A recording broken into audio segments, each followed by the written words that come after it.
नमस्कार दोस्तों, study triangle में आप सभी का स्वागत है। दोस्तों, इस वीडियो में हम सामान्य ज्ञान या जीके के टॉप 25 प्रश्नों को पढ़ेंगे, जिसमें हमने इतिहास, भूगोल, पॉलिटी या स्टैटिक जीके से संबंधित कुछ इंपॉर्टेंट प्रश्नों को शामिल किया है। अगर आप दोस्तों किसी भी प्रतियोगी परीक्षा की तैयारी कर रहे हैं तो ये क्लास आपके लिए बहुत ज़्यादा इंपॉर्टेंट होने वाली है। तो आपको वीडियो के अंत तक जरूर बने रहना है और आपके 25 में से कितने प्रश्न सही हो पाए हैं ये भी आपको कमेंट बॉक्स में लिख कर बताना है। तो चलिए स्टार्ट करते हैं। पहला प्रश्न आप लोगों के सामने है, रेगिस्तान का जहाज कहलाता है। जी हाँ दोस्तों, आप लोगों को बताना है कि रेगिस्तान का जहाज हम किसको कहते हैं। तो दोस्तों आप यहाँ पर देख भी सकते हैं, आपका सही आंसर हो जाएगा ऊँट को हम रेगिस्तान का जहाज कहते हैं। Option number C is the right answer. अगला प्रश्न आप लोगों के सामने है, प्रश्न नंबर 2, हजारीबाग राष्ट्रीय उद्यान कहाँ स्थित है। जी हाँ दोस्तों, आपको बताना है जो हजारीबाग नेशनल पार्क है वो कहाँ पर स्थित है। आपके ऑप्शन है उत्तर प्रदेश में, कर्नाटक में, मध्य प्रदेश में या फिर झारखंड में। तो दोस्तों इस प्रश्न का आपका राइट आंसर हो जाएगा हजारीबाग जो नेशनल पार्क है वो झारखंड में हो जाएगा। ऑप्शन नंबर डी इसका सही उत्तर हो जाएगा। अगला प्रश्न आपके सामने है, दिलवाड़ा मंदिर कहाँ स्थित है। जी हाँ दोस्तों, जो दिलवाड़ा का मंदिर है वह जैन धर्म से संबंधित है। ये कहाँ पर स्थित है आप लोगों को बताना है। आपके ऑप्शन है हम्पी में, माउंट आबू में, पुरी में या फिर द्वारिका में। तो दोस्तों इस प्रश्न का आपका राइट आंसर हो जाएगा option number B, Mount Abu में दिलवाड़ा का जैन मंदिर स्थित है। आप लोगों को याद कर लेना है। आप यहाँ पर इसकी फोटो भी देख सकते हैं। नेक्स्ट प्रश्न आप लोगों के सामने है, प्रश्न नंबर 4, भारत सबसे बड़ा उत्पादक देश है। जी हाँ दोस्तों, आपको बताना है भारत इनमें से किसका सबसे बड़ा उत्पादक देश है। आपके ऑप्शन है अभ्रक, कोयला, टिन या फिर सीसा। तो इन चारों ऑप्शनों में से भारत किसका सबसे बड़ा उत्पादक है। तो इसका राइट आंसर हो जाएगा दोस्तों अभ्रक का। Option number A is the right answer. दोस्तों आपको अगर प्रश्न अच्छे लग रहे हैं तो हमारी वीडियो को शेयर जरूर करना है और लाइक जरूर कर देना है।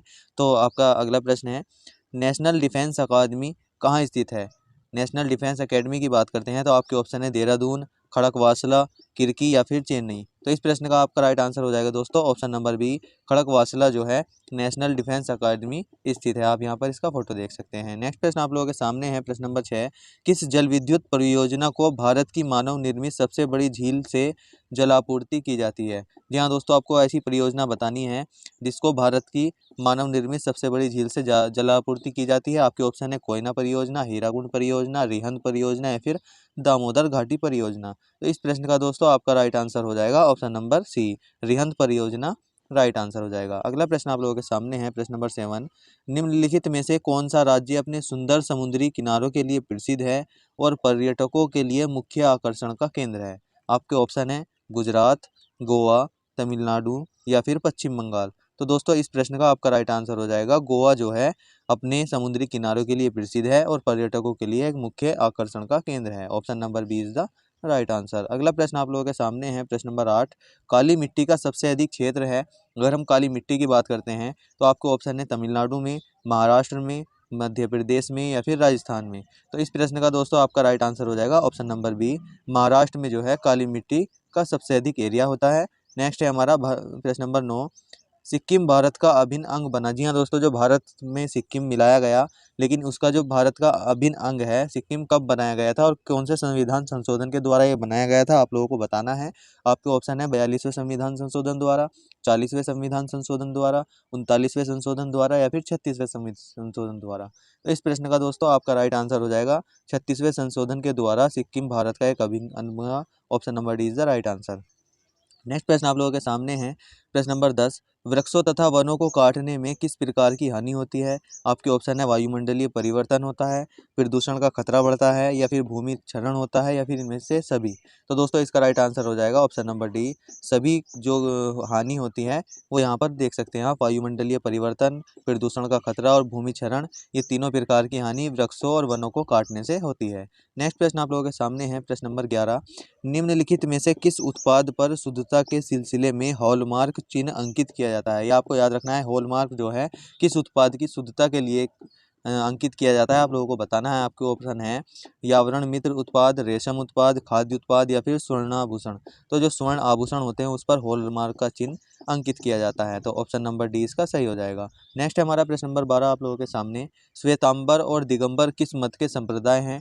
आपके ऑप्शन है बौद्ध मत के, जैन मत के, सनातन मत के या फिर इनमें से कोई नहीं। तो इस प्रश्न का आपका राइट आंसर हो जाएगा जैन धर्म के जो संप्रदाय हैं वह दो भागों में बटे हुए हैं, श्वेतांबर और Digambar. Option number B is the right answer. अगले प्रश्न आप लोगों के सामने है, मकर रेखा नहीं गुजरती है। अगर मकर रेखा की बात करते हैं तो आपके ऑप्शन है अर्जेंटीना से, ब्राजील से, बोलीविया से या फिर चिली से।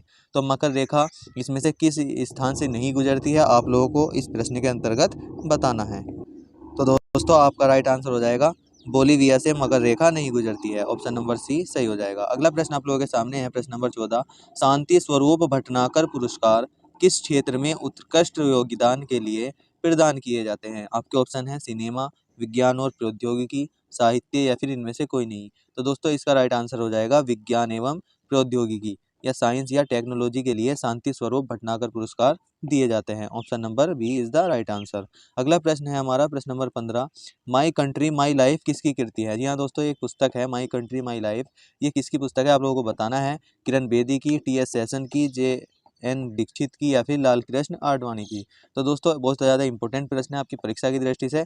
लाल कृष्ण आडवाणी की पुस्तक है माई country my life. Option number D is the right answer.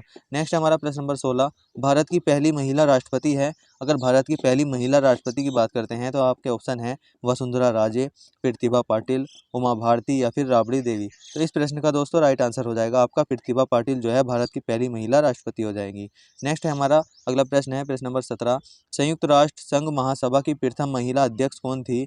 अगर संयुक्त राष्ट्र संघ में महासभा की प्रथम महिला अध्यक्ष की बात करते हैं तो आपके ऑप्शन है राजकुमारी अमृत कौर, नयना तारा सहगल, विजय लक्ष्मी पंडित या फिर ग्रेटा गाब्रो। तो दोस्तों इस प्रश्न का आपका राइट आंसर क्या हो जाएगा आप लोगों को बताना है। तो आपका सही आंसर हो जाएगा दोस्तों ऑप्शन नंबर सी, विजय लक्ष्मी पंडित जो है संयुक्त राष्ट्र महासभा की प्रथम महिला अध्यक्ष थी। ऑप्शन नंबर सी इसका सही हो जाएगा। अगला प्रश्न आप लोगों के सामने है, सार्क की स्थापना कहाँ की गई। अगर सार्क की स्थापना की बात करते हैं तो आपके ऑप्शन है नई दिल्ली में, ढाका में, थिम्पू में या फिर काठमांडू में। तो इसका आपका राइट आंसर हो जाएगा ढाका में जो है सार्क की स्थापना की गई। ऑप्शन नंबर बी सही हो जाएगा। अगला प्रश्न आप लोगों के सामने है प्रश्न नंबर 19, भारत रत्न से सम्मानित नेल्सन मंडेला किस देश के नागरिक और पूर्व राष्ट्रपति हैं जिसको भारत रत्न मिला है, जिनका नाम है नेल्सन मंडेला। ये दक्षिण अफ्रीका के नागरिक भी हैं और पूर्व में राष्ट्रपति भी रह चुके हैं। ऑप्शन नंबर डी इसका राइट आंसर हो जाएगा। नेक्स्ट हमारा प्रश्न नंबर 20, कर्क रेखा निम्नलिखित में से किस राज्य से होकर गुजरती है। आपके ऑप्शन है नहीं गुजरती है, आप लोगों को इस क्लास में बताना है, इस प्रश्न में बताना है। आपके ऑप्शन है बिहार, त्रिपुरा, गुजरात या फिर मध्य प्रदेश। आप यहाँ पर देख सकते हैं कर्क रेखा जो किस किस राज्यों से गुजरती है, गुजरात, राजस्थान, मध्य प्रदेश, छत्तीसगढ़, झारखंड, पश्चिम बंगाल, त्रिपुरा और मिजोरम। इन 8 राज्यों से कर्क रेखा गुजरती है। इसमें बिहार जो है बिहार में नहीं गुजरती है। ऑप्शन नंबर ए इसका सही हो जाएगा। नेक्स्ट है हमारा प्रश्न नंबर 21 आप लोगों के सामने, मैग्सेसे पुरस्कार विजेता प्रथम भारतीय थे। जी हाँ दोस्तों, जिनको मैग्सेसे पुरस्कार मिला है पहले भारतीय कौन थे। आपके ऑप्शन है किरण बेदी, विनोबा भावे, टी.एस. सेशन या फिर इंदिरा गांधी। तो दोस्तों इसका राइट आंसर हो जाएगा विनोबा भावे थे। Option number B is the right answer. Next है हमारा प्रश्न नंबर 22 आप लोगों के सामने, लोसांग नामक उत्सव किस राज्य में मनाया जाता है। मैंने आपको पिछली क्लास में भी इस प्रश्न का आंसर बताया है कि लोसांग जो है सिक्किम में मनाया जाता है। Option number D is the right answer. अगला प्रश्न आप लोगों के सामने है प्रश्न नंबर 23, ऑल इंडिया रेडियो का नाम आकाशवाणी कब रखा गया। जी हाँ दोस्तों, पहले ऑल इंडिया रेडियो थी जिसको हम AII बोलते थे, उसका नाम आकाशवाणी कब रखा गया। आपके ऑप्शन है 1957 में, 1927 में, 1930 में या फिर 1936 में। तो दोस्तों इस प्रश्न का आपका राइट आंसर हो जाएगा सन 1957 में ऑल इंडिया का नाम बदलकर आकाशवाणी रख दिया गया। नेक्स्ट प्रश्न आप लोगों के सामने है प्रश्न नंबर 24, योजना आयोग या प्लानिंग कमीशन का गठन कब हुआ। आपके ऑप्शन है 1955 में, 1950 में, 1951 में या फिर 1947 में। दोस्तों इस प्रश्न का आंसर आपको कमेंट बॉक्स में लिखकर ज़रूर बताना है। जी हाँ दोस्तों, योजना आयोग का गठन कब हुआ है, इस प्रश्न का आंसर आपको कमेंट बॉक्स में लिखकर बताना है। नेक्स्ट है हमारा प्रश्न नंबर 25 आपके सामने, oil and natural gas commission या ONGC जिसको हम कहते हैं उसकी स्थापना कब हुई। 1948 में, 1978 में, 1960 में या फिर 1956 में। तो दोस्तों इस प्रश्न का आपका राइट आंसर हो जाएगा ऑप्शन नंबर डी, सन 1956 में जो है ONGC की स्थापना हुई थी। ऑप्शन नंबर डी इसका सही हो जाएगा। तो दोस्तों ये कुछ इंपॉर्टेंट प्रश्न थे जो मैंने आपकी परीक्षा के लिए सेलेक्ट किए थे। अगर आपको प्रश्न अच्छे लगे हैं तो हमारी वीडियो को लाइक शेयर जरूर करना और हमारे चैनल पर आप पहली बार आए हैं तो चैनल को सब्सक्राइब जरूर करना। धन्यवाद दोस्तों, जय हिंद।